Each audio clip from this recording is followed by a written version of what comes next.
Hi everyone, my name is Alice Pennaz and I'm a first-year fellow at USGS. And I'm Carrie Seltzer. I'm a first-year fellow at NSF. And this year we created the Crowdsourcing and Citizen Science Affinity Group to provide opportunities for fellows and other interested people to explore those topics. So what are we talking about? Crowdsourcing is combining information from many sources to distribute tasks and tap into a much larger knowledge base rather than tapping into just a few experts. Citizen science involves non-experts in at least one part of the scientific process, and these two things often overlap.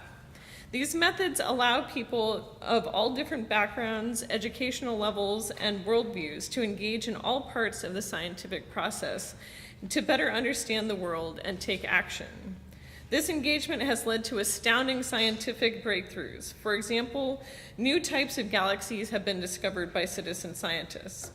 This type of engagement has also informed concrete and actionable policy recommendations. For example, the timing of water releases of a major dam in the American West were modified based on citizen science research on aquatic insects.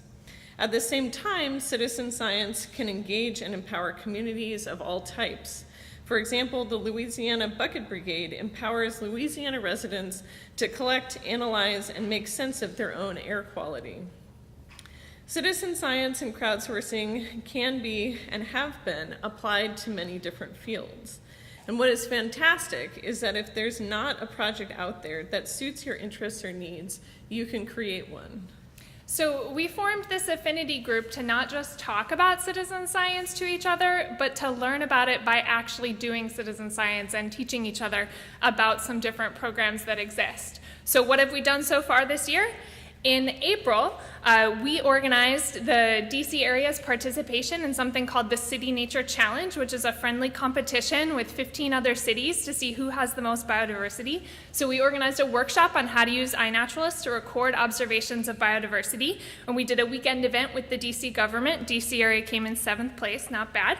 In June, we explored the crowdsourcing platform called ZOONIVERSE. Jessica Rosenberg, a second-year fellow at NSF, helped orient us, and we brought our laptops and explored some different projects. We learned how to identify different kinds of galaxies and to identify camera trap images. So next Thursday, we have another meeting, and we're going to be learning about how to prepare for citizen science for the eclipse that's happening on Monday, August 21st, and I hope you'll all be outside looking for it. So we're going to learn about how to make cloud observations during the eclipse, and also how to record the changes that plants and animals are responding to during the eclipse. So we're moving to meeting regularly the last Thursday of the month, and we want to know what you want to know. What are you excited about? What do you want to explore? Is there a project you want to launch? A project you want to share? We hope that you'll join us in this endeavor.